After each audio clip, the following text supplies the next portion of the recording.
민중의 함성이 곧 헌법이다. 이 땅의 철학자 도올 김영옥. 겨울이 오고 있다. 아니, 봄이 오고 있다. 아니, 혁명이 오고 있다. 우리 민족 최초의 진실한 혁명. 잔인한 4월보다 더 잔인한 달이 다가오고 있다. 나는 너무 슬프다. 우리 조선의 민중이 너무 가슴 아파한다. 내가 왜 이렇게 갑자기 먹구름 낀 죽음의 계곡에 갇혀 절망의 탄성을 바라고 있는지 도무지 종잡을 수 없다. 묵시문학이 말하는 아비규환과도 같은 혼돈 속에서 나는 기묘하게도 도올의 로마인서 강해라는 희한한 성서 주석서를 집필하고 있었다.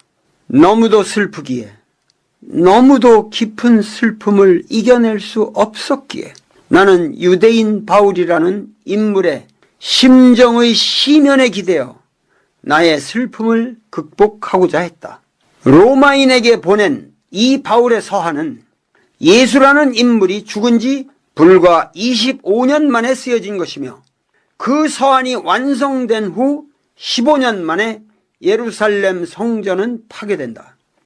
다시 말해서 유대인의 국가는 멸망해버렸고 유대인은 흩어져 향후 2000년 동안 다이에스포라의 서글픈 망명 생활을 해야만 했던 것이다.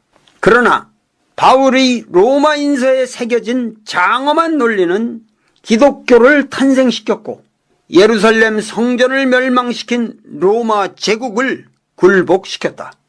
향후 2000년 동안의 찬란한 서구 문명의 도덕적 뼈대를 이루었던 것이다. 로마인서는 인간 혁명의 매니페스토였다. 나는 이 조선 역사의 가장 심오하게 슬픈 이 시점에서 바울의 매니페스토를 뛰어넘는 우리 민중의 매니페스토를 선포하고자 했다. 함석헌 선생이 뜻으로 본 역사라고 말한 그 뜻을 새롭게 밝히고자 했다. 지난 금요일 아침 박근혜 대통령의 두 번째 사과 담화를 들었다. 그 담화는 전혀 사과가 아니었다.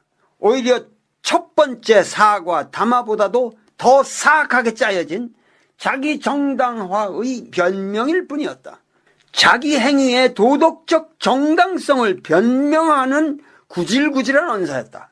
그 담화를 가장 가소롭게 들었을 사람은 다름 아닌 박근영과 박지만이었을 것이다.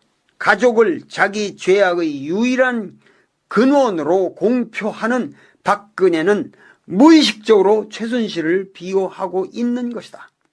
자기는 최태민의 사교에 빠진 적이 없다고 말하지만 국민들은 박근혜의 언행 전부를 사교로서 간주하고 있다.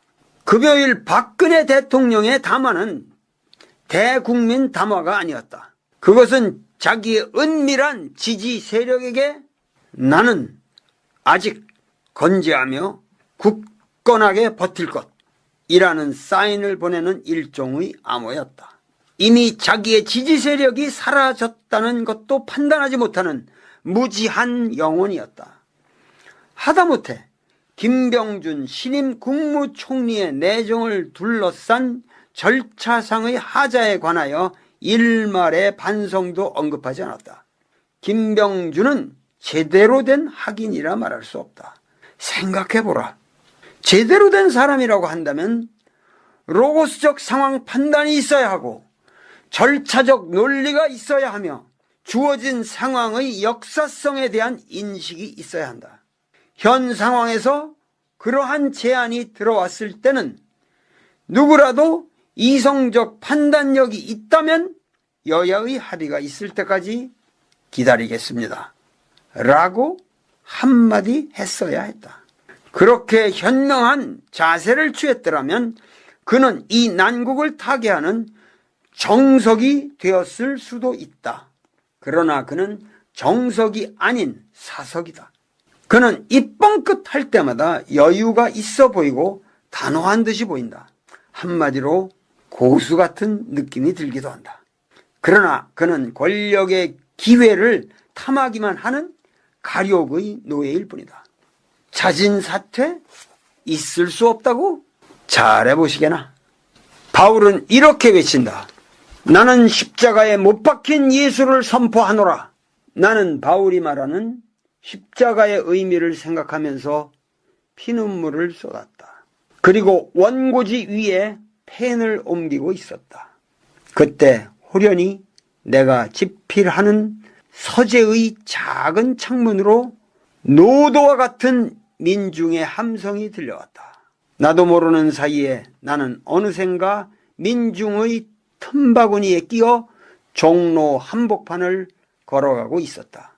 충격이었다. 그것은 진실로 거역할 수 없는 거대한 역사의 쓰나미였다. 종로 대로로부터 광화문 사거리 주변을 꽉 메운 인파는 1만, 2만으로 셀 수 있는 그런 풍류가 아니었다. 20, 30만의 인파가 외치는 함성은 순간 나의 의식의 장에 저 바이칼호로부터 대흥안령을 거쳐 백두, 두륜에 이르는 거대한 광야의 지맥을 연상시켰다. 최근 나는 동북 삼성의 고구려 발해성을 답사하여 나의 살던 고향은이라는 다큐멘터리 영화를 만들었다. 맞았다. 그래, 맞았다. 이게 바로 내가 살던 고향이었어. 자동차가 사라진 텅 빈 종로와 질풍노도와 같은 인파의 홍류는 해방된 고조선의 영고 동맹제와도 같았다. 나의 살던 고향은 꽃피는 산골.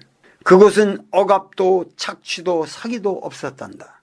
조그만 밭대기 하나 있으면 못 살 일도 없었고 잘 살게 해준다고 꼬시는 사람도 없었단다. 내 주목을 크게 끈 1000명 가까운 한 시위대는 바로 중고생 집단이었다. 중고생이 일어났다. 중고생이 분노했다. 박근혜는 물러가라. 사과 말고 사퇴하라. 새누리도 공범이다. 재벌기업 해체하라. 내가 중고생 시위대 앞에서 같이 종로를 활보하자 내 주변으로 엄청난 인파가 모이기 시작했다. 선생님, 저 기억 못하세요? 고대 농학대 8위학번 아무개예요. 저 선생님하고 같이 길거리 데모하면서 체류탄도 무척 함께 뒤집어 썼잖아요. 아, 그래, 맞다. 네 아무개 아니냐? 이렇게 저렇게 나는 또다시 30년 전 6월 항쟁의 열풍으로 되돌아가고 있었다. 나는 당시 왕정이냐 민주냐 라는 글을 발표하고 단식에 돌입했다. 대학생 박종철 군의 고문살인 조작, 은폐로 시작하여 이한열 군의 사망에 이르기까지 군부 독재 타도 호원 철폐를 외치던 민중의 민주화를 향한 절규는 드디어 100만 인파를 이루어 서울시청 앞 광장으로 향하는 노제의 장엄한 광경을 노정시켰다. 그러나 1987년 6월 항쟁과 현금의 11월 항쟁은 매우 성격이 다르다. 6월 항쟁은 투쟁 목표가 폭압적 무단 정치의 타도였으며 그 대상은 절대악으로 보이는 선명한 개체였다. 다시 말해서 투쟁 목표가 민중 밖에 침입하고 있었다. 그것은 외제적 혁명이었다.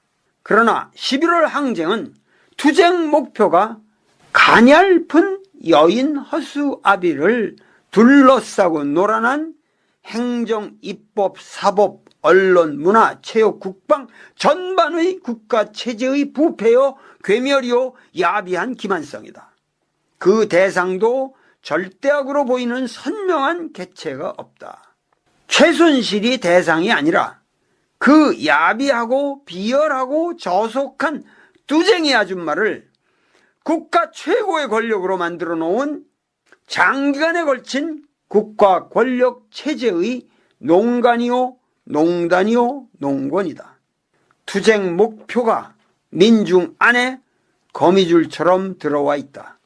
그것은 내재적 혁명일 수밖에 없는 것이다. 그것은 민중의 자발적 각성의 힘에 의하여 민중 스스로를 개혁하고 개벽하는 어려운 혁명일 수밖에 없는 것이다. 그러나 아이러니컬하게도 그 험로의 종착역은 눈앞에 다가와 있다. 종착이야말로 진정한 시발인 것이다. 광화문 앞에 설치된 대형 스크린 무대 위로 아주 평범하게 보이는, 말도 아주 소박하게 하는 나이 지긋한 아주머니 한 분이 올라왔다. 그녀는 말했다. 하야라는 말은 할 수 없어요. 하야라는 말은 위험 있는 대통령 인격체를 전제로 해서만 가능한 말이잖아요. 그러나 박근혜는 이미 대통령이 아니에요. 대통령으로서의 위엄과 위신과 인격과 국정 승행 능력을 다 상실했잖아요. 박근혜는 대통령이 아닙니다. 박근혜는 불쌍하고 외로운 병자일 뿐이에요. 박근혜는 빨리 청와대를 걸어 나와서 병원으로 가야 됩니다. 빨리 박근혜를 입원시켜 줍시다. 거대한 찬사의 함성이 일시에 폭발했다. 나는 순간 직감했다. 우리의 민중은 이미 루비콘강을 건넜다. 바스티오 감옥은 이미 터졌다. 노론, 친일파, 친미 반공 세력의 강고한 족쇄는 이미 풀렸다. 나는 민중의 한 사람으로서 무대 앞에 앉아 있었다. 나는 민중에 의하여 발견되었고 민중의 함성에 떠밀려 무대 위에 설 수밖에 없었다. 사랑하는 동포 여러분, 그대들은 왜 이 자리에 나와 있습니까? 박근혜 정권을 타도하기 위해서입니까? 최순실, 최태민이라는 터무니없는 인간에 대한 분노를 표출하기 위해서입니까? 이 순간 여러분께서 단상에 서 있는 돌을 바라보는 그 가슴에 뭉클거리는 감정, 그리고 뇌리에 떠오르는 모든 일치된 언어, 그것은 바로 하늘의 소리입니다. 그것이 바로 이 시대의 철학이요, 이 시대의 정언명령이며 이 시대의 헌법입니다. 헌법은 조문이 아닙니다.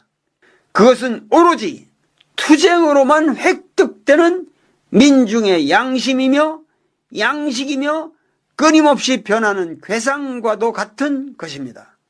나는 말합니다. 그 분노의 불길로 우리 스스로의 존재, 그 자체를 불살라야 합니다. 우리 존재를 얽매고 있는 모든 체제의 압박을 불살라야 합니다. 우리의 혁명은 정권의 변화를 뛰어넘는 우리 의식의 혁명이며 제도의 혁명이며 가치관의 혁명이며 새로운 사회를 갈망하는 소망의 혁명입니다. 우리 모두 헌인간을 십자가에 못 박고 새로운 인간으로 다시 태어나야 합니다. 이러한 혁명은 어떠한 정치적 술수나 타협으로도 이루어질 수가 없습니다. 오직 순결한 민중의 순결한 의지의 표출로서만 가능한 혁명입니다. 어떠한 감언 이설의 교사에도 속지 마십시오. 명이 혁파될 때까지 조금도 행진을 늦추지 마십시오.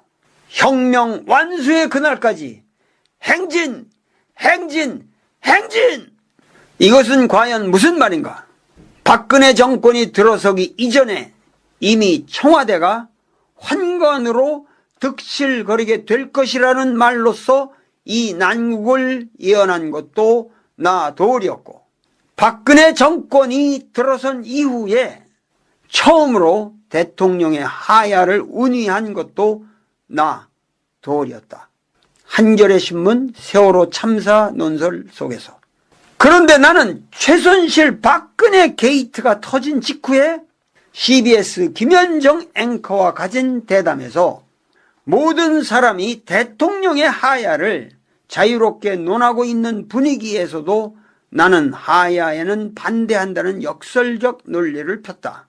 그러나 그 역설적 논리의 진의는 쉽게 하야하고 나면 그만큼 박근혜는 쉽게 면죄부를 획득할 것이며 또한 더욱 크게 문제가 되는 것은 박근혜라는 허상을 조장해온 정계, 관계, 재벌, 보수 언론, 보수 여론 조성층이 다 같이 쉽게 면죄부를 획득한다는 우려 때문이었다. 그렇게 되면 오늘의 사태의 죄악은 모두 박근혜, 최순실과 그 주변의 사기 집단 몇 명만으로만 귀결되고 우리 민족의 역사는 반성의 기회를 유실하고 만다. 비록 지지부진하고 더러운 변명의 추태가 계속된다 할지라도 그 과정을 존속시키는 것이 오히려 박정희, 박근혜 패러다임의 실상을 폭로하게 되는 것이다.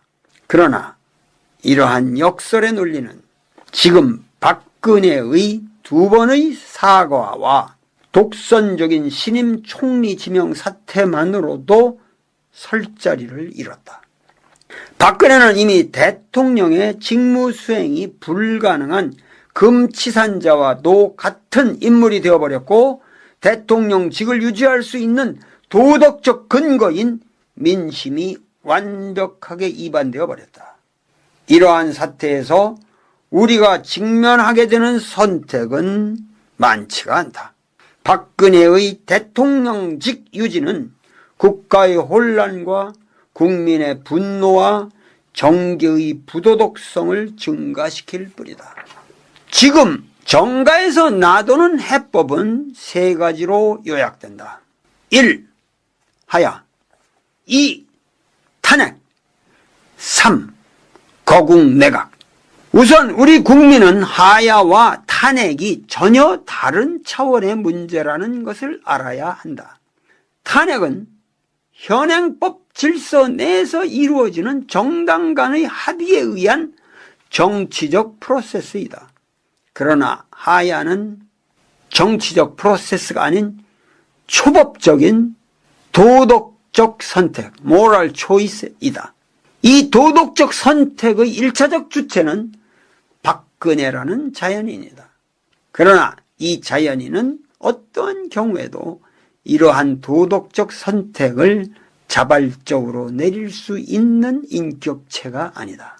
그러한 인격체라면 어찌 최순실 게이트의 사태까지 당도할 수 있었겠는가? 그러니까 탄핵의 주체가 정당이라고 한다면 하야의 주체는 국민이 된다. 하야를 하게 만드는 사역자가 국민이라는 뜻이다. 이 국민은 반드시 혁명의 열기를 누그러뜨리지 않는 각성된 국민이어야만 한다. 그런데 탄핵은 문제가 많다. 정당 간의 합의도 어렵고 최종적으로 헌재의 판결을 거쳐야 하는데 이 전 과정은 장기화될 것이며 박근혜는 면죄와 휴식과 도덕적 마비를 얻는다. 그리고 헌재의 판결은 국민이 바라는 결과를 초래하지 않으리라는 전망이 강하다. 국민의 소망이 물거품이 되고 마는 것이다. 기실, 탄핵은 국민의 입장에서는 헛수고일 뿐이다. 그렇다면 거국내각이란 무엇인가? 국민들이 이 말의 함의를 정확히 깨닫기에는 너무도 많은 역사적 언어가 필요하다. 그 핵심을 말하자면 거국내각이란 국회가 국채의 전권을 쥔다는 이야기인데 이것이 정의롭게 이루어지려면 대통령이 소속 정당을 탈당해야 하고 일체 정무에서 손을 떼야만 가능한 것이며 특검도 거국내각이 구성한 엄정한 수사기관이 되어야만 한다. 그런데 실상 거국내각은 이루어지기가 어려우며 그 실제 내용으로 말하자면 하야와 크게 다를 바가 없다. 그렇다면 우리의 최종 결론은 단 하나만 남는다. 하야, 하야, 하야, 그리고 또 하야. 하야를 강행하는 주체는 국민이다. 다시 말하자면 지금 이 시점에서 하야라는 평화로운 사태를 유발시킬 수 있는 힘은 정객에게 있지를 않다. 국민이 국민의 힘으로 국민을 위하여 국민의 역사를 새로 써야 한다. 여기 내가 말하는 평화로운 사태라는 말의 함의에 모두가 주목해 주기를 바란다. 지금 집권자들은 국민의 분노나 항거나 시위를 과소평가하고 있을 수도 있다. 집권의 야욕을 허심하게 내려놓지 않는다면 또다시 북한의 위협을 도발시키거나 혹은 계엄 사태를 구상할지도 모르겠다. 우리 국민은 더 이상 이렇게 캐캐묵은 수법에 농락당하지 말아야 한다. 군대도 이러한 사태에 대해서는 명령이 아닌 자체의 이성적 판단을 따라야 할 것이다. 군대는 국가의 군대이며 국민의 군대이다. 경찰, 군대 모두 폭력적 사태를 유발시키는 일체의 경거망동을 하지 말아야 한다. 박근혜의 지지율은 제로다. 언론도 국민의 열기가 파생시킬 수 있는 불확정한 사태에 대하여 정의로운 판단을 잃지 말아야 한다. 이미 보수와 진보, 야당과 여당, 지배자와 피지배자, 있는 자와 없는 자의 구분은 무의미하다. 오직 불행한 사태의 저지를 위하여 박근혜의 하야에 총력을 모아야 한다. 그리고 나서 다시 생각해야 한다. 이 사태의 죄악으로서 깨끗하게 종결시켜야만 한다. 오늘 이 위대한 혁명의 국면에 대인의 우환을 지닌 모든 동포들은 민주의 제물로서 모든 아집을 버리고 혁명의 완수를 위해 전진을 멈추지 말아야 할 것이다.